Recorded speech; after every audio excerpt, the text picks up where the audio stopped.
Alright, hi everybody. We are going to start with the first chapter, what is psychology. This particular chapter has a 11 marks weightage in your theory exam. The total theory exam comes for 70 marks, and the first chapter, the introduction of psychology, is for 11 marks. And this chapter is going to create and build all of your basics. What is psychology, what are the goals, what are behaviors, what are mental processes, everything this particular video is going to cover. The two of the topics from NCERT are not there in this video since they are omitted from your CBSE syllabus. So this video is particularly for students from 11th grade who are in CBSE board. This PPT, this video, this lecture is designed according to that. With that, let's start. So first, what is psychology? Psychology hai kya? In your very first lecture in your school, your teacher, your whoever instructor or your tutors or whoever it is, they might have asked, why did you take up psychology? Psychology से आपको समझ में क्या आ रहा है? What do you mean by the word? What is its origin? Development कैसे हुई? What are you expecting to study in psychology?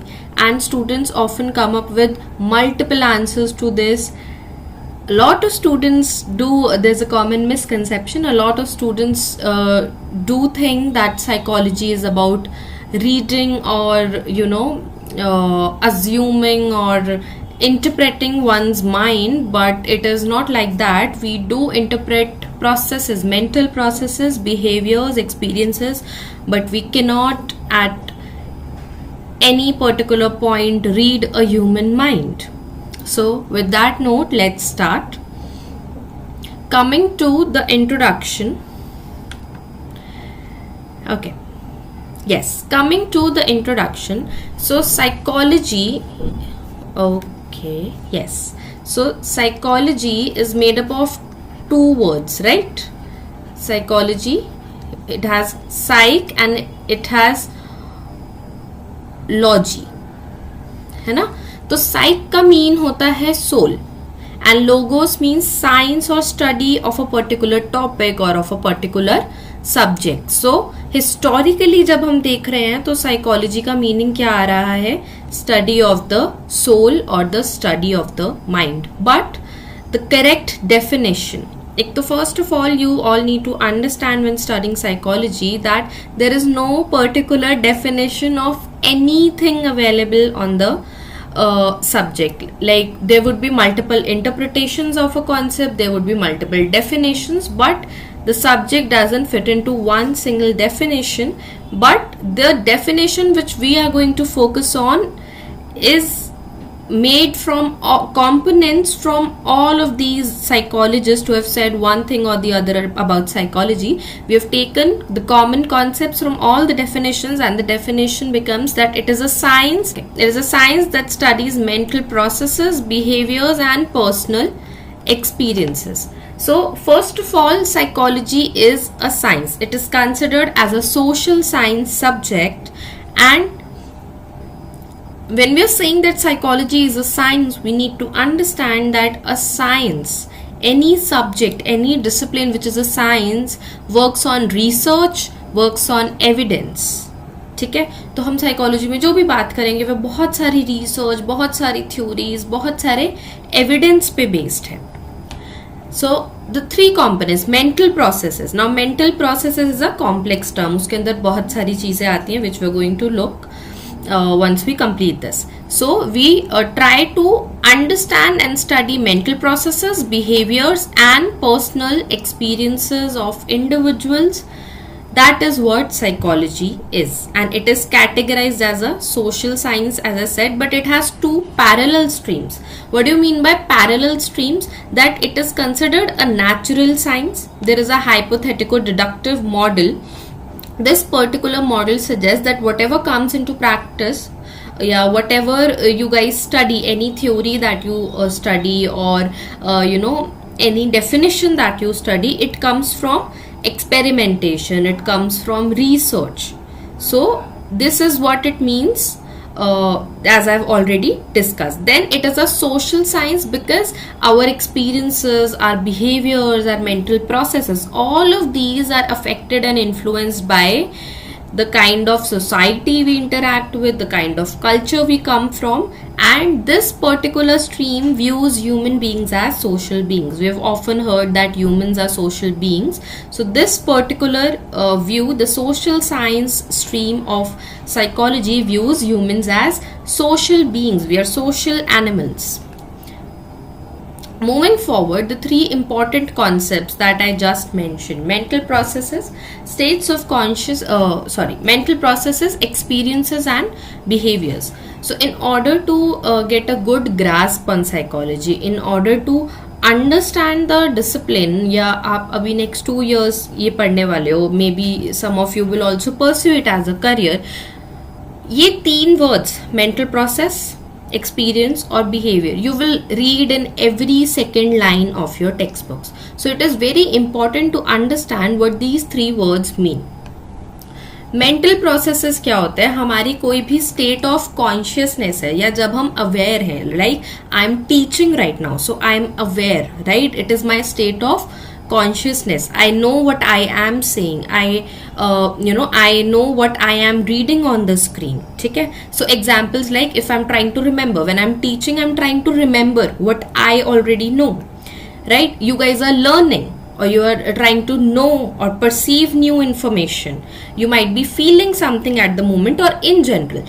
So all of these are mental processes, and there are a lot more of them. But essentially mental process का मतलब क्या है कि it is a state of consciousness, कि जब आप conscious हो, जब आपको पता है कि क्या चल रहा है, जब आप अवेयर हो, राइट? सेकेंड टर्म जो हमने साइकोलॉजी की डेफिनेशन में देखा, that was experiences. Experiences is a very common word, we all understand कि हमारे सबके अलग एक्सपीरियंसेस होते हैं, right? My experience and your experience is going to be totally different. Suppose we, a class of 50 students, you guys go on a school trip and you come back after 4 days. So each one of you will have a different experience of that trip.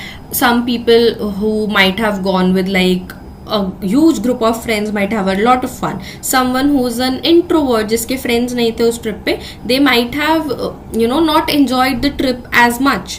So all experiences are subjective in nature. मेरे और आपके experience एक particular चीज को लेके same हो, exact same हो, ऐसा जरूरी नहीं होता है. And experiences can not be observed directly. आप ट्रिप से वापस आए, मैं आपको देख के नहीं बता सकती आपका एक्सपीरियंस कैसा था, या उस ट्रिप पे आपके पूरे ट्रिप पे साथ रह के भी I can not tell what you experienced in that trip, right? It is you who know what you experience. The only way I can get access to your experience is if you put it in words for me. है ना?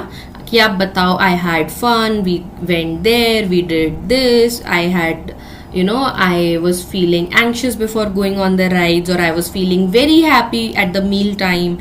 So all of these experiences I cannot observe, and I can only know when you tell me. And all these experiences are going to be embedded in our consciousness, which means that if I ask about this particular trip 5 years down the line, 10 years down the line, you're going to remember it, right? Some part of it you might not remember, but the core experience, the core memory that you formed on that trip is going to be embedded into your consciousness, because when you were experiencing all of that, तब आप conscious थे ना. आप trip पे, rides पे गए, आप sight seeing के लिए गए, आपने कुछ बहुत अच्छा और न्यू कुछ खाने का ट्राई किया, उस सब टाइम पे आप कॉन्शियस थे. So these experiences you have collected consciously, और ये एक्सटर्नल और इंटरनल कंडीशन से भी इन्फ्लुएंस होते हैं. एक बहुत ही लेट्स से कि एक बहुत ही फन राइड है, but it looks a little dangerous, कोई बहुत बड़ा रोलर कोस्टर है और समथिंग लाइक दैट. तो अब आपको पता है that you are going to have fun on it, लेकिन आपका ये एक्सपीरियंस एक्सटर्नल कंडीशन से इन्फ्लुएंस हो सकता है आपको डर नहीं लगता, बट आप राइड पे गए, आपके साइड में जो बैठा था उसको बहुत डर लगता है, और वो पूरे टाइम पे डरता रहता है, and that ruins the experience for you. Internal हो सकता है, है ना, कि आप जनरली बहुत इंजॉय करते हो, आप उस राइड पे गए, लेकिन मे बी यू फेल्ट सिक, और मे बी आपको धूप की वजह से डिजीनेस होने लग गई या कुछ भी होने लग गया, तो उसकी वजह से आपका एक्सपीरियंस इन्फ्लुएंस हुआ. एंड इन्फ्लुएंस होने का मतलब कभी भी ये नहीं होता कि it is going for the negative aspect of things. Influence चीजें अच्छे के लिए भी हो सकती है एंड बुरे के लिए भी हो सकती है. The third word is behaviours. Behaviours मतलब कैसे मैं बिहेव कर रही हूँ, है ना. It is a very layman word that we use, but if we look at it theoretically, या हम अगर डेफिनेशन से देखेंगे, so it is either the response or react. हम दो ही चीजें करते हैं किसी भी बात पे, या तो हम रिस्पॉन्स करते हैं या हम रिएक्ट करते हैं, या फिर कोई भी ऐसी एक्टिविटीज जिनमें हम एंगेज हो रहे हैं. अब ये जो बिहेवियर्स हैं ये सिंपल भी हो सकते हैं और कॉम्प्लेक्स भी हो सकते हैं. सिंपल बिहेवियर्स एंड कॉम्प्लेक्स मतलब कि सिंपल बिहेवियर्स वो हो गए आपके eating, sleeping, walking, you know, reading. These are simple behaviours. Complex behaviours मतलब जो एक से ज्यादा मेंटल प्रोसेसेस यूज कर रहे हैं. जैसे अगर मैं आपको कुछ अभी समझा रही हूँ, सो दैट इज और आप समझ रहे हो, that is a complex behaviour, क्योंकि आप सुन रहे हो, राइट. फिर आप उसको प्रोसेस कर रहे हो, आप उसको परसीव करने की कोशिश कर रहे हो, आप अपने एक्सपीरियंसेस से रिलेट करने की कोशिश कर रहे हो. अब बिहेवियर शॉर्ट भी हो सकता है ना, कि मेरे को गुस्सा आया, मैंने एक बार चिल्लाया, बात खत्म. इंड्योरिंग भी हो सकते हैं, मुझे गुस्सा आया और मैंने 4 दिन तक उस पर्सन से बात ही नहीं करी जिसपे मुझे गुस्सा आ रहा है. Now behaviours are overt and covert. 2 type के बिहेवियर्स होते हैं. ओवर्ट बिहेवियर्स वो होते हैं जो आउटवर्डली दिखते हैं. O for overt, O for outward. I will just write it here for you. Overt behaviours हमें आउटवर्डली दिखते हैं. जैसे अगर आप बोल रहे हो या आप चिल्ला रहे हो, तो I would be able to understand that, you know, I can see that you are behaving or you are reacting or you are responding in a particular way. Covert behaviour हमारे इंटरनल होते हैं, वो मैं directly नहीं देख सकती, right. I can not see that directly unless आप मुझे वो चीज आके बताओगे. और हम बिहेवियर्स को समझते कैसे हैं साइकोलॉजी में, कि एसोसिएशन होता है. There is a link between a stimulus and a response. ये 2 अगेन ऐसे वर्ड्स हैं जो आप बहुत सुनने वाले हो. सो स्टिमुलस होती है कोई भी चीज. For example, let me put it in very simple words. Stimulus is let's say a pen stand that is in front of me, a wall that is in front of me, the laptop in front of me. All of these things are stimulus. और stimulus और response दोनों internal भी हो सकते हैं और external भी हो सकते हैं. अब मेरा रिस्पॉन्स, कि आप मुझे कोई वीडियो दिखाओ, suppose you show me a video of a very cute puppy और समथिंग, तो that is a stimulus. And उसको देख के मैं बहुत खुश हो रही हूँ, I am finding it very cute, that is my response. ठीक है. तो stimulus and response both can be either internal और external. I hope the 3 most important concepts of the basics of psychology are clear to you. I'll move forward. Now the next concept we have is to understand mind and behavior. ठीक है, कि if I'm acting a certain way, तो उसके पीछे मेरा mind work कर रहा है, right? Let's suppose हम एक very common example is if I touch a hot cup of tea, I'll instantly draw back my hand. Why does that happen? Because जब मैंने वो टच किया, मेरे ब्रेन को सिग्नल गया and my mind told me to draw back my hand because it is hot, it might hurt me. So हमारा mind और हमारा बिहेवियर आर द कॉजेशंस जो हमारा माइंड हमें बताता है. तो इस कॉन्सेप्ट को समझने के लिए पहली सबसे जरूरी चीज है कि वी अंडरस्टैंड ब्रेन और माइंड डिफरेंट कैसे है. ठीक है. ब्रेन हमारा एक ऑर्गन है, माइंड हमारा कोई ऑर्गन नहीं है. ब्रेन एक फिजिकल स्ट्रक्चर है ना, हमें पता है हमारे स्कल में प्रेजेंट है, टैंजिबल है. टैंजिबल का मीनिंग क्या होता है? जिस चीज को हम टच कर सकते हैं. So brain is a physical structure जो टैंजिबल है, उसकी एक लोकेशन है हमारी बॉडी में. बट माइंड ऐसा नहीं है. माइंड आप लोकेट नहीं कर सकते हो बॉडी में. माइंड हमारे जो भी हम अपने सोसाइटल सोशल या कल्चरल या किसी भी टाइप के इंटरपर्सनल इंट्रापर्सनल कैसे भी इंटरैक्शंस करते हैं या हमारी जो लाइफ के एक्सपीरियंसेस होते हैं उससे हमारा माइंड emerge करता है, बनता है और evolve करता है. ठीक है. When a baby is born, we cannot say that they have a mind, right? Like 1 minute after a baby is born, they have a brain but they don't have a mind. Okay. Mind कब उनका बनेगा? जब their parents will pick up them first time, या वो फिर उनको घर लेकर जाएंगे हॉस्पिटल से, फिर स्टार्टिंग के ईयर्स में दिल प्ले विद हिम और हर अ लॉट. सो हमारा माइंड तब इमर्ज होगा. लेकिन when a baby is born, the brain as an essential organ is present inside our body. ठीक है. तो माइंड टैंजिबल नहीं है, मैं छू नहीं सकती हूँ माइंड को, लेकिन एक ह्यूमन ब्रेन को I can touch, right? It's like that. Then mental imagery क्या होती है? मेंटल इमेजरी मतलब इमेजेस जो हम अपने माइंड में बना सकते हैं. इफ आई आस्क यू कि please imagine a beautiful garden, please imagine a huge mountain, you can do that, right? That is mental imagery. अब why is this concept important to understand is because ये बहुत सारे phobias को treat करने में helpful होता है, and mental imagery is also a mental process, right? So phobias को कैसे करते हैं? Phobia is the intense fear of anything. ठीक है. Suppose I have a phobia of lizards.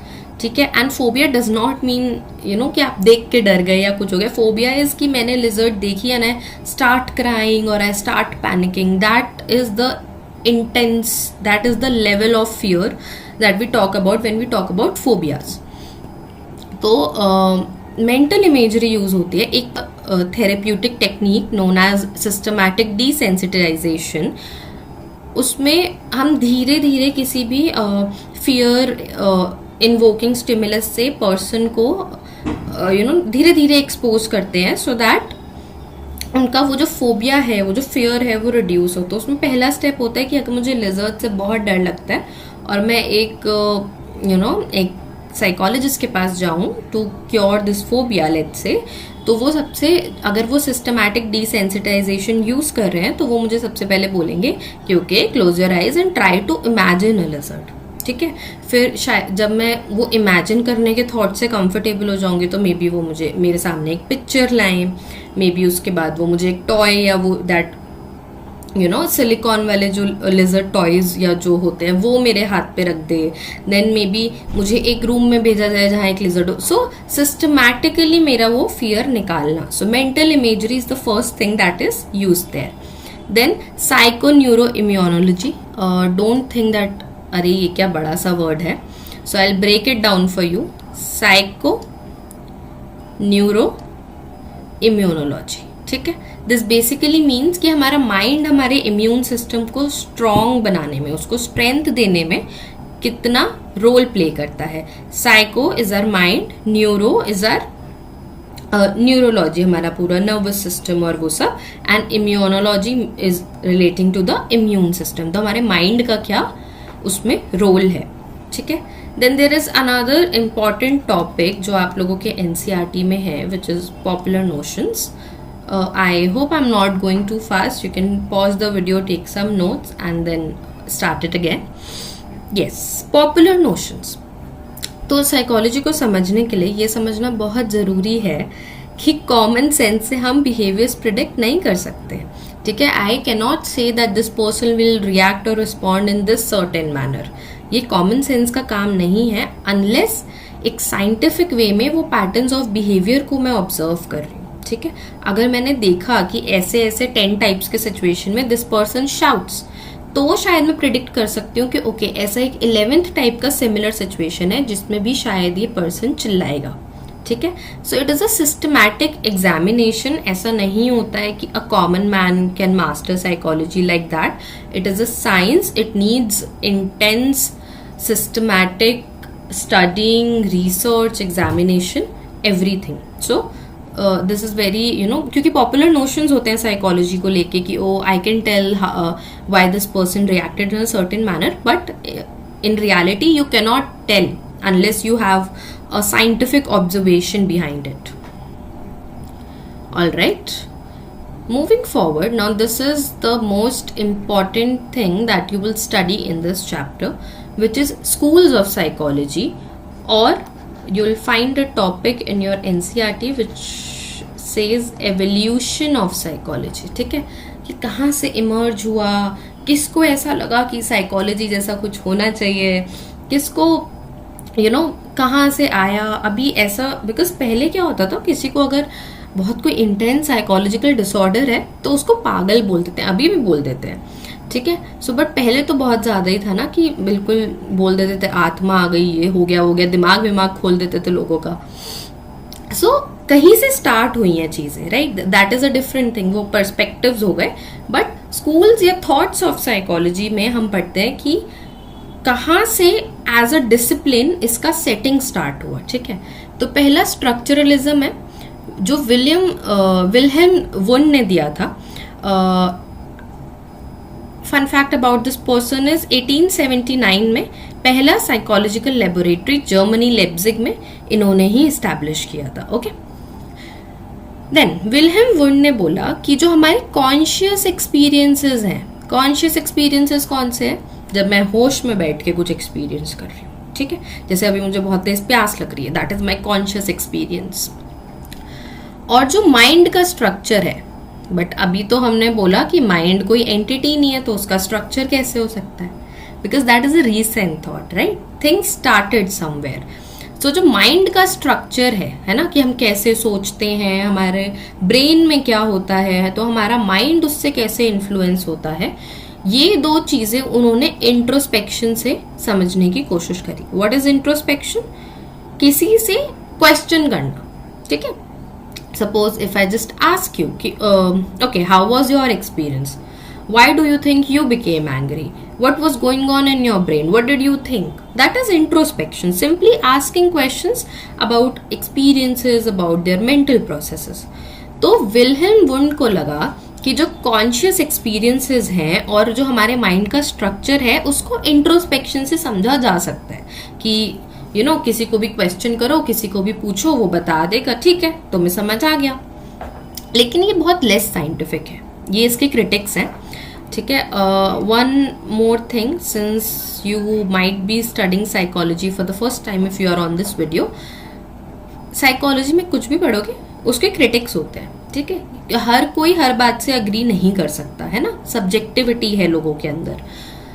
तो कुछ भी आप पढ़ोगे उसके कुछ ना कुछ क्रिटिक्स होते हैं, कुछ लोग जो अग्री नहीं करते, और more than 90%, 95% of the time जो उसका अगला थॉट इमर्ज करता है उस चीज में, या अगली थ्योरी इमर्ज करती है, वो उसके क्रिटिक्स में से ही निकल कर आती है कि एक व्यू पॉइंट आया, मैंने उससे अग्री नहीं किया, तो मैंने अपना व्यू पॉइंट बताने के लिए एक रिसर्च कंडक्ट करी और उस पर एक थ्योरी बना दी, ठीक है। तो स्ट्रक्चरलिज्म के ये क्रिटिक्स हैं कि नॉन वेरीफाइबल है। तुम मुझसे पूछोगे, मैं तो झूठ भी बोल सकती हूँ, हाउ वुड यू नो, है ना। तुम मुझसे पूछो कि इस राइड पे तुम्हारा एक्सपीरियंस कैसा था, मैं डरी पड़ी थी, पर मैं ऐसे बनने के लिए मैं बोल सकती हूँ ना कि अरे बड़ा मजा आया, मैं तो फिर से जाऊंगी, I am not scared at all. तो साइंटिफिक कुछ नहीं है ना, आप बस बोलने वाली बातों पे बिलीव कर रहे हो। तो नॉन वेरीफाइबल है कि अगर आपने मुझे कुछ बताया, मैं वेरीफाई थोड़ी कर सकती हूँ उसको, आपने बोला मुझे मानना ही पड़ेगा। तो साइंटिफिक नहीं है चीजें। अब फिर आया फंक्शनलिज्म। फंक्शनलिज्म जो विलियम जेम्स ने दिया था, अब वो इंटरेस्टेड थे, उनको इंट्रोस्पेक्शन उनको लगा is not the right way ना, क्योंकि आप वेरीफाई कैसे करोगे। तो उनके क्वेश्चंस थे कि माइंड क्या करता है और उसकी वजह से बिहेवियर कैसे फंक्शन करता है, ठीक है। तो उन्होंने ये समझाने की कोशिश करी कि जो हमारी कॉन्शियसनेस है वो एक ऑनगोइंग स्ट्रीम है मेंटल प्रोसेसेस की, ठीक है। हमारे दिमाग में हमेशा कुछ ना कुछ चल ही रहा होता है। Even if you are studying right now, there are 100 things at the back end. Even when we are sleeping, हमें सपने आते हैं, या कभी कभी सपने नहीं आते, but there is a stream of thought running in our mind that we are sometimes aware of but sometimes not. तो उन्होंने बोला कि कॉन्शियसनेस जो है वो एक ऑनगोइंग स्ट्रीम है मेंटल प्रोसेसेस की, जो हमारे इन्वायरमेंट से इंटरैक्ट करती है, ठीक है। This is what he says to understand कि माइंड क्या करता है और बिहेवियर के क्या फंक्शंस हैं। फिर फंक्शनलिज्म में ही एक और पर्सन आते हैं, जॉन ड्यूई। इन्होंने बोला कि एक पर्सन इफेक्टिवली फंक्शन करने के लिए, अच्छे से फंक्शन करने के लिए इन्वायरमेंट से इंटरैक्ट करता है, which is something and something which is something true something false, हम नहीं बोल सकते. Again these are all theories और स्कूल्स, सो इसमें से कुछ भी सही या गलत नहीं है अभी तक. ठीक है, these are just different view points की साइकोलॉजी इमर्ज कैसे हुआ. ऑल राइट, तो स्ट्रक्चरलिज्म के क्रिटिक से ही फंक्शनलिज्म आया और स्ट्रक्चरलिज्म के ही क्रिटिक से गेस्टाल्ट साइकोलॉजी आई. जहां पे वर्ड गेस्टाल्ट पढ़ लो, that means whole. Gestalt psychology बोलती है कि जो भी हमारे एक्सपीरियंसेस होते हैं ना, वो एज अ होल काम करते हैं, उसके इनपुट्स पे नहीं करते. मतलब हमारा कोई भी जो एक्सपीरियंस होता है वो होलिस्टिक होता है, वो गेस्टाल्ट होता है. फॉर एग्जाम्पल, आप एक मूवी देख रहे हो तो वो 3 घंटे की या 2 घंटे की movie is a experience, is a different experience. अगर मैं आपको उस 3 घंटे की मूवी के सारे फ्रेम्स आपके आगे रख दूं in the form of pictures, that is a different experience, right. तो गेस्टाल्ट साइकोलॉजी बोलती है कि हमारे जो भी परसेप्चुअल एक्सपीरियंसेस होते हैं वो उसके कंपोनेंट्स के सम से बड़े होते हैं. ठीक है, वेरी डे टू डे वाला example if I take is कि when you are eating a sabzi in your meal, when you are eating a vegetable, तो क्या मैं आपको अनियंस, टमेटोज और suppose dal, let's say dal you are eating, ठीक है, तो मैं आपको अनियन, टमेटो और दाल क्या, और ऑयल और स्पाइसेस, क्या मैं आपको अलग अलग दूंगी और आप खाओगे तो वो आपको कुक दाल वाला टेस्ट देगा? नहीं देगा, है ना. Once I cook it properly, तड़का लगा के स्पाइसेस डाल के, it is cooked, it's not raw, it is combined in a particular systematic manner, that is going to give you the experience that you are wanting, right. So gestalt psychology बोल रही है कि जो हम experience करते हैं वो बड़ा होता है कंपेयर टू जो हमें इनपुट्स मिले. ठीक है, दाल के इनपुट्स क्या थे, मूवी के इनपुट्स क्या थे, पर हमारा जो एक्सपीरियंस था वो उससे बहुत बड़ा था, वो उससे बहुत होल लेवल पे था. सो गेस्टाल्ट मीन्स होलिस्टिक और होल. 3 स्कूल्स हो गए हमारे. मूविंग फॉरवर्ड, फिर आता है बिहेवियरिज्म. बिहेवियरिज्म जॉन वॉटसन ने दिया और फिर आता है बिहेवियरिज्म. बिहेवियरिज्म जॉन वॉटसन ने दिया और वॉटसन ने बोला कि माइंड ऑब्जर्वेबल चीज नहीं है, तुम उसको ऑब्जर्व करके नहीं चीजें समझ सकते, और इंट्रोस्पेक्शन सब्जेक्टिव है ना. तुम किसी से पूछोगे वो सब्जेक्टिव है, और अगर कोई भी साइंटिफिक चीज है it needs to be objective, है ना. हर सब लोगों को एक चीज पे अग्री करना पड़ेगा for it to be a true reality. Subjective चीजों पे हम कोई बेसिस नहीं बना सकते हैं. तो psychology is a study of behaviours, कि हम पढ़ तो बिहेवियर्स को ही रहे हैं जिनको हम मेजर कर सकते हैं और स्टडी कर सकते हैं ऑब्जेक्टिवली. जिन्हें नहीं पता, ऑब्जेक्टिवली इज जब सब एक ही चीज पे कर रहे हैं. जैसे जो आपके एमसीक्यू टेस्ट होते हैं, दोज आर ऑब्जेक्टिव टेस्ट, उनका एक ही करेक्ट आंसर होता है. If option C is right, end of debate. Subjective on the other hand is जो आपके शॉर्ट और लॉन्ग टाइप क्वेश्चन आंसर्स होते हैं एग्जाम्स में, which means that there is no particular right answers, there might be some components. जैसे अगर मैं आपको बोलूँ साइकोलॉजी की डेफिनेशन लिखो, तो आप सबकी वर्डिंग अलग हो सकती है, कईयों का डेफिनेशन ही बिल्कुल अलग हो सकता है, लेकिन it is a subjective thing. उसका कोई वन राइट और रॉन्ग आंसर नहीं है इन दिस पर्टिकुलर केस. तो बिहेवियरिज्म में सबसे पहले जॉन वॉटसन ने ये सब चीज़ें बोली कि ऑब्जेक्टिविटी होनी चाहिए, सब्जेक्टिव इंट्रोस्पेक्शन से कुछ नहीं होगा, बिहेवियर को मेजर और ऑब्जर्व करने के लिए हमें ऑब्जेक्टिव चीज़ों पे साइंटिफिकली चीज़ें देखनी पड़ेंगी. लेटर इवान पावलोव और B.F. स्किनर, दो काफ़ी पॉपुलर बिहेवियरिस्ट रहे हैं जिन्होंने क्लासिकल कंडीशनिंग और ऑपरेंट कंडीशनिंग के कॉन्सेप्ट्स दिए हैं, जो you will study in your later chapters in this year only. So John Watson के वर्क को ही आगे ले जाकर और उस पर रिसर्च करके इवान पावलोव और B.F. स्किनर ने बिहेवियरिज्म स्कूल को और कंट्रीब्यूट किया है. Then come psychoanalysis and Sigmund Freud. ठीक है, when you join psychology, the only psychologist, the name of the psychologist you know is Sigmund Freud. Freud ने बोला, ये तो फ्रॉइड ने बहुत चीज़ें बोली हैं, but let's keep it simple for you. Freud ने बोला कि जो ह्यूमन बिहेवियर है it is a manifestation of unconscious desires and conflicts. क्या मतलब है कि हमारा जो अनकॉन्शियस है, जो हम अनकॉन्शियस, अभी there are a lot of things but we are not going to get in to the depth of it in the very first chapter, लेकिन जो हमारे अनकॉन्शियस डिज़ायर्स हैं या हमारे कॉन्फ्लिक्ट्स हैं, जो चीज़ें कुछ बचपन में हुआ वो सॉर्ट नहीं हुआ और मैं भूल गई उसके बारे में, बट वो मेरे माइंड में बैक ऑफ द माइंड कहीं ना कहीं पे है, ठीक है, तो मेरा बिहेवियर उससे इन्फ्लुएंस होता है। क्या मतलब, अगर एक बच्चे को बचपन में बहुत ज़्यादा उसके पेरेंट्स ने, उसके एल्डर्स ने डांटा है कॉन्स्टेंटली, उसको कभी अप्रिसिएशन नहीं मिली है, उसको हमेशा ये बोला गया है that you are not enough, या तो as an adult they might be a very aggressive person, they might be a very retaliative person, they might be an introvert to some extent we can say. तो ये सारी चीज़ें हैं जो उनके behaviour में हमें दिखेंगी, ठीक है। तो ह्यूमन बिहेवियर में हमें क्या दिखा, अनकॉन्शियस डिजायर्स और कॉन्फ्लिक्ट्स, है ना, कि जो हमें जो चीज़ें हम अनकॉन्शियसली जिनसे इतने सालों से लड़ते आए हैं वो कहीं ना कहीं हमें पता नहीं होती कॉन्शियसली, बट हमारे बिहेवियर में रिफ्लेक्ट होती हैं, ठीक है। तो this was the psychodynamic approach, ये साइकोडायनामिक था, और इस अप्रोच में उन्होंने बताया कि ऐसे टाइम पे या जो बहुत सीवियर साइकोलॉजिकल डिसऑर्डर्स होते हैं उनको क्योर करने का उन्होंने एक टेक्निक नेम किया विच वाज साइको एनालिसिस, ठीक है। अभी के लिए it is a very vast thing, but अभी के लिए इतना समझना ज़रूरी है, you will study it in later chapters in later grades.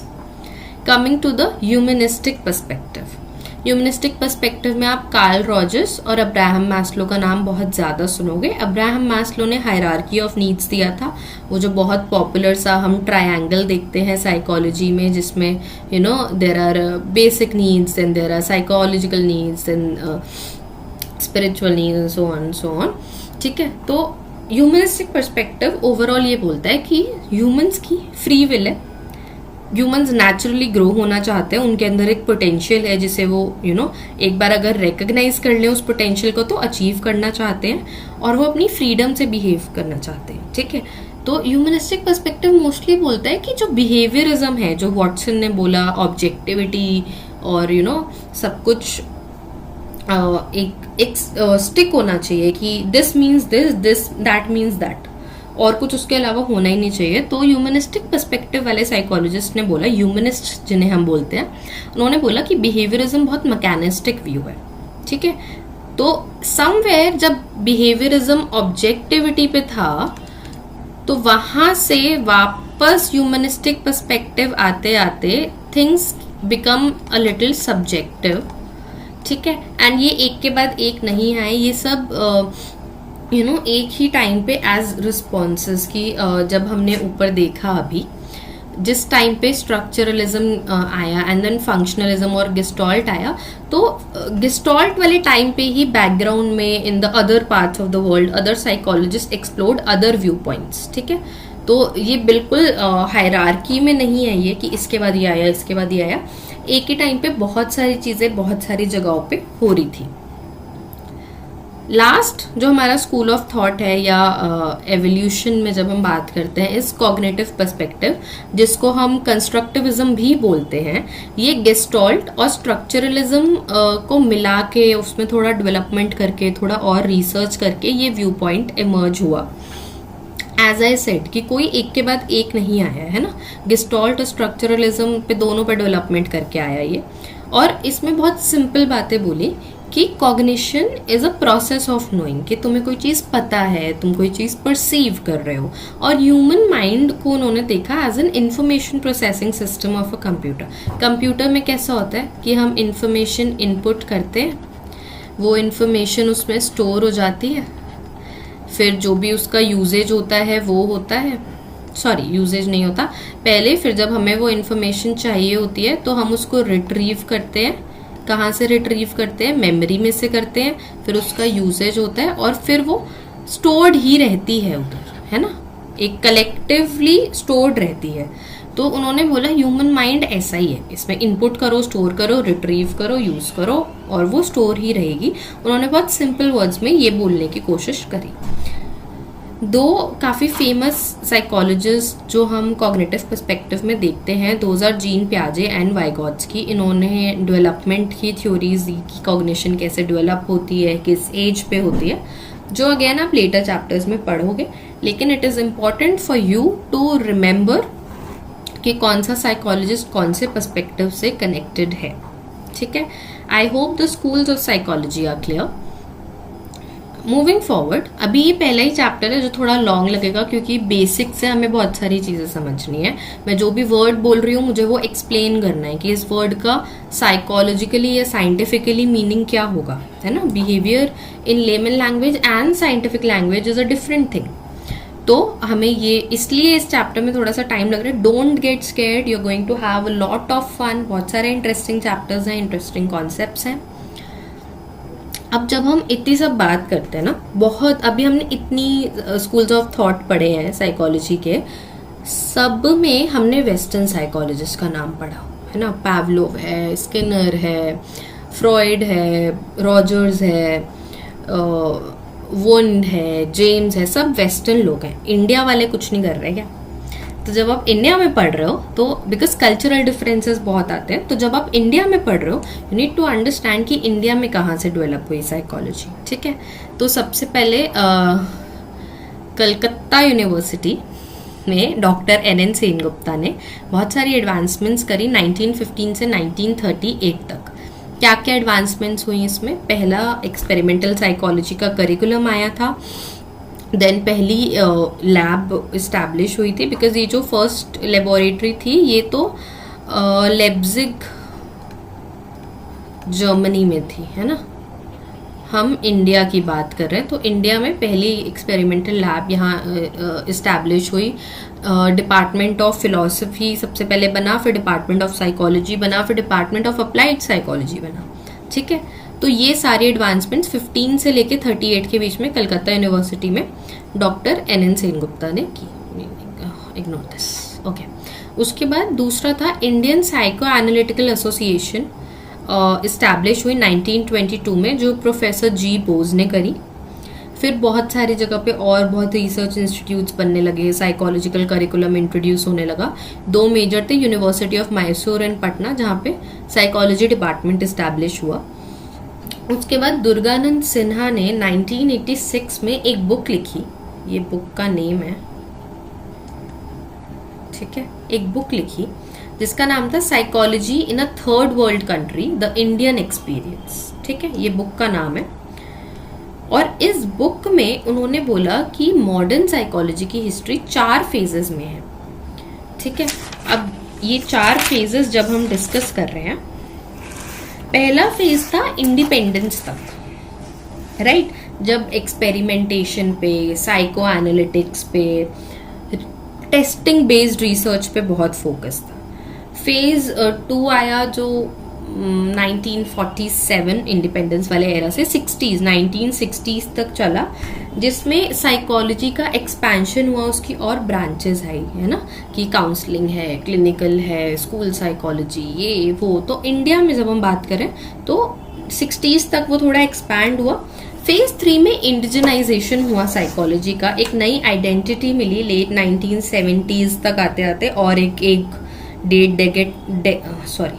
दो डेकेड और निकल गया जब तो इंडिजनाइजेशन हुआ। कल्चरल और सोशल जो रेलेवेंट थी कि हम सब कुछ वेस्टर्न स्टडीज पे बेस नहीं कर सकते, क्योंकि इंडियंस में उनके एक्सपीरियंसेस अलग हैं। तो हम नहीं बोल सकते कि जो वेस्टर्न में हो रहा है वही इंडियन में हो रहा है, बिकॉज अगेन सब experiences are subjective to everybody, influenced by their society and culture. और ये फेज था जब इंडियन स्क्रिप्चर्स से, एंशियंट टेक्स्ट, वेद वगैरह, इनसे बहुत सारा नॉलेज डिराइव करने की कोशिश की गई। फिर एक लास्ट फेज आया जो आज हम देख रहे हैं कि साइकोलॉजी इतने सारे प्रोफेशनल एरियाज में इंडिया में यूज हो रही है, इतना बूमिंग डिसिप्लिन है एट दिस पॉइंट। तो ये 4 फेजेस में उन्होंने बताया। एक बार हम फिर से देख सकते हैं ये चारों फेजेस। तो let me just change, yes. तो फर्स्ट फेज था इंडिपेंडेंस तक 1947 लेट्स से। इस फेज के अंदर क्या हुआ, ज्यादातर टेस्टिंग बेस्ड रिसर्च पे फोकस था, टेस्टिंग रिसर्च, ठीक है। फिर फेज 2 आया जो 47 से कुछ 60s तक चला, है ना। इस वाले फेज में क्या हुआ, यहाँ पे एक्सपैंड हुआ साइकोलॉजी, बहुत सारे फील्ड्स में उसका रेलेवेंस लोगों को और साइकोलॉजिस्ट को समझ में आने लगा, ठीक है। फिर थर्ड फेज में which was 60s to late 70s, इस वाले फेज में इंडिजनाइजेशन हुई। इंडिजनाइजेशन का मतलब कि हमारे कल्चर और हमारे सोशल कॉन्टेक्स्ट के रिलेट करके हम साइकोलॉजी को समझने लगे, ठीक है। सिर्फ वेस्टर्न पे हम बेस नहीं कर रहे थे। और उसके बाद फोर्थ है हमारा जो अभी मॉडर्न एरा है, जहाँ पे इतना डाइवर्सली अप्लाई होती है psychology. Alright, once we started this, थोड़ा सा चैप्टर रह गया, let's keep up. We have branches of psychology, और एक और टॉपिक आपके में आता है साइकोलॉजी इन एवरीडे लाइफ। तो हम इसको रिलेट करके इसलिए पढ़ रहे हैं क्योंकि साइकोलॉजी इन एवरीडे लाइफ में कोई अलग चीज नहीं है समझने वाली। जब आप पढ़ोगे इतने सारे ब्रांचेस ऑफ साइकोलॉजी तो आपको समझ आएगा कि at every step everything around you is psychology, ठीक है। कि एक चिप्स के पैकेट के रैपर पे एक पर्टिकुलर कलर क्यों यूज हुआ है, उस पे एक पर्टिकुलर फॉन्ट क्यों यूज हुआ है। आप बाहर निकले तो आपने लेट्स से आपने अपने फ्रेंड को देख के आज एक्साइटेडली हाई क्यों बोला। यूजुअली तो आप बहुत मरा हुआ हाई बोलते हो। या फिर you are working in a workplace, तो वहाँ पे प्रोडक्टिविटी कैसे बढ़ानी है। हर जगह पे साइकोलॉजी है, ठीक है। So it is only fair to study these topics collectively. तो मैंने यहाँ कुछ ब्रांचेस लिखे हैं जो मैं बहुत जल्दी जल्दी एक्सप्लेन कर दूंगी। कॉग्निटिव साइकोलॉजी फोकस करती है हमारे मेंटल प्रोसेसेस पे, इसका मेन फोकस ही है मेंटल प्रोसेसेस पे। और एक थोड़ा इकोलॉजिकल व्यू देखती है थोड़ा सा कि कि बहुत लेमन लैंग्वेज में मैं डेजर्ट में रह रही हूँ तो मेरी कॉग्निशन पे, मेरे दिमाग पे क्या फ़र्क पड़ रहा है। मैं हिली एरिया में रह रही हूँ तो मेरे लाइफस्टाइल की वजह से मेरे दिमाग पे क्या फ़र्क पड़ रहा है। तो मैं not just ecological, this is just an example, but हमारे सारे मेंटल प्रोसेस को समझने की कोशिश करती है। बायोलॉजिकल देखती है कि हमारी बॉडी पे क्या फ़र्क, हमारी बॉडी पे फ़र्क आने की वजह से हमारे मेंटल हेल्थ पे क्या फर्क आ रहा है, प्लस मेंटल हेल्थ अफेक्ट होने से फिजिकल हेल्थ कैसे अफेक्ट हो रही है। जैसे अगर हमें मेंटली स्ट्रेस है, हमारी फिजिकल हेल्थ पे दिखता है ना। We start looking a little weak और टेंस्ड, और हम ऐसे बहुत फटीग सा आता है या जो भी है। देन न्यूरो जो हमारे नर्वस सिस्टम को समझती है, ठीक है। नर्वस क्योंकि अ मेजर पार्ट, हम ब्रेन तो पढ़ ही रहे हैं ना। Brain is like central to our nervous system. फिर डेवलपमेंटल की किस स्टेज में कैसे बच्चा डेवलप करता है, उसके physically, mentally, socially, emotionally, cognitive level पे क्या चेंजेस आते हैं किस एज में। सोशल, इंडिविजुअल ग्रुप में कैसे बिहेव कर रहा है, क्या ग्रुप में किसी की परफॉर्मेंस बढ़ती है, कम होती है, क्या फैक्टर्स से इन्फ्लुएंस होती है। तो एक सोसाइटल कॉन्टेक्स्ट में पढ़ना, और कल्चरल एक कल्चरल कॉन्टेक्स्ट में पढ़ना, है ना, कि cultural and cross cultural in fact. तो मैं अपने कल्चर की वजह से कैसे इम्पैक्ट हो रही हूँ मेंटली भी, और मेरे एक्सपीरियंसेस कैसे अफेक्ट हो रहे हैं, मेरे बिहेवियर्स कैसे अफेक्ट हो रहे हैं, या फिर किसी और कल्चर की वजह से कैसे हो रहा है ये सब। Environmental psychology is environmental factors, जैसे पोल्यूशन का क्या अफेक्ट है और नॉइज का क्या अफेक्ट है, ये सब। हेल्थ साइकोलॉजी अगेन मेरी हेल्थ का, मेरी मेंटल हेल्थ, मेरी फिजिकल हेल्थ का मेरी मेंटल हेल्थ पे क्या इम्पैक्ट है, ठीक है। जैसे कैंसर पेशेंट्स और वो सब है, तो वहाँ पे क्लिनिकल साइकोलॉजिस्ट को रिक्रूट किया जाता है कैंसर पेशेंट्स को थेरेपी देने के लिए, because it is very important for them to not lose hope, to have that kind of support. तो that is something which makes it easier to understand health psychology. फिर clinical psychology मतलब जो लोग diagnose कर रहे हैं disorders, जो उनका ट्रीटमेंट रेफर कर रहे हैं। और काउंसलिंग साइकोलॉजिस्ट जो थोड़े वैसा ही काम कर रहे हैं लेकिन कम लेवल पे कर रहे हैं, मतलब डे टू डे, है ना, कि आप एंशियस हो रहे हो, आपको स्ट्रेस है, आपके रिलेशनशिप में प्रॉब्लम्स हैं, आपका सेल्फ एस्टीम का प्रॉब्लम है, तो day to day challenges overcome करने में काउंसलिंग साइकोलॉजिस्ट हेल्प करते हैं। एक इम्पॉर्टेंट डिस्टिंक्शन जो आपको पता होना चाहिए is clinical psychologist versus psychiatrist. ये बहुत इम्पॉर्टेंट है कि आपको पता हो। क्लिनिकल साइकोलॉजिस्ट वो होते हैं जिनके पास साइकोलॉजी का डिग्री होता है, ठीक है। साइकेट्रिस्ट प्रॉपर जो MBBS करके फिर MD में स्पेशलाइजेशन लेके जो साइकेट्रिस्ट बने। डायग्नोसिस ट्रीटमेंट क्लिनिकल साइकोलॉजिस्ट भी कर सकते हैं, साइकेट्रिस्ट भी कर सकते हैं। सबसे बड़ा डिस्टिंक्शन है साइकेट्रिस्ट मेडिसिन दे सकते हैं, एंटी डिप्रेसेंट्स और सिजोफ्रेनिया टाइप डिसऑर्डर्स में। दवाई नहीं दे सकते क्लिनिकल साइकोलॉजिस्ट, आपको पिल्स प्रिस्क्रिप्शन लिखकर नहीं दे सकते, वो सिर्फ साइकोथेरेपी यूज कर सकते हैं। इन मोस्ट केसेस जहाँ पे एक सीवियर साइकोलॉजिकल डिसऑर्डर डायग्नोस होता है, क्लिनिकल साइकोलॉजिस्ट और साइकेट्रिस्ट मिलकर काम करते हैं ट्रीटमेंट के लिए, ठीक है। फिर IO साइकोलॉजी इज इंडस्ट्रियल और ऑर्गेनाइजेशनल साइकोलॉजी कि एक वर्क प्लेस सेटिंग में प्रोडक्टिविटी कैसे बूस्ट करनी है, एम्प्लॉय एंगेजमेंट कैसे करनी है, लोग काम कर रहे हैं खुश तो है ना, जॉब छोड़ के तो नहीं चले जाएंगे। That is the work of the industrial और organisational psychologist who often work in the human resource segment HR department of any organisation. फिर एजुकेशनल आपका स्कूल साइकोलॉजी जो आपके स्कूल काउंसलर्स वाला रोल हो गया। स्पोर्ट्स मतलब कि मेंटल हेल्थ का परफॉर्मेंस पे कैसा, एथलीट परफॉर्मेंस पे कैसा इम्पैक्ट पड़ रहा है। सिमिलरली मिलिट्री, कम्युनिटी, फॉरेंसिक, और ये तो बहुत कम है, देयर आर न्यूमरस फील्ड्स, ठीक है। मार्केटिंग में साइकोलॉजी जैसे बहुत बूम कर रहा है in today's date, so there are numerous fields. Coming to the very last topic that we have today, which is psychology and other disciplines. ठीक है, तो साइकोलॉजी का कनेक्शन हर चीज से है। कैसे है? ब्रेन और बिहेवियर की हम जब बात करें और हम साइकोलॉजी उसमें कर दें तो न्यूरोलॉजी, जब हम न्यूरॉन्स को समझते हैं तो हमें साइकोलॉजी समझ आती है, and vice versa. Physiology, biology, medicine, computer science, AI वगैरह को जब हम आज की डेट में इमोशंस उनके रेप्लिकेट करने की कोशिश कर रहे हैं, human emotions, emotional intelligence develop करने की कोशिश कर रहे हैं इन मशीन्स, ऑल ऑफ दैट, ठीक है। फिर ह्यूमन बिहेवियर से anthropology, sociology, social work, mental activities even, है ना, literature, art, music, all of this works through your mental processes, your behaviors, your experiences, and the study of these mental processes, these experiences, these behaviors is nothing but psychology. I hope the chapter was clear to you. I've tried to go in as much depth as I can, and let me know, since this is the very first teaching video on YouTube, so let me know how it was. Do you want me to adopt some different teaching style? Do you want me to, maybe pace down a little, pace up a little, include more examples? Are you willing to watch longer videos with more examples and fun content? Was the PPT up to the mark? Did you find the PPT helpful, the teaching style helpful? I would love to know all of these things in the comments.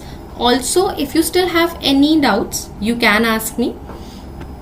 Okay, and we have this PPT in form of a PDF attached in the description box of this video. You can go there.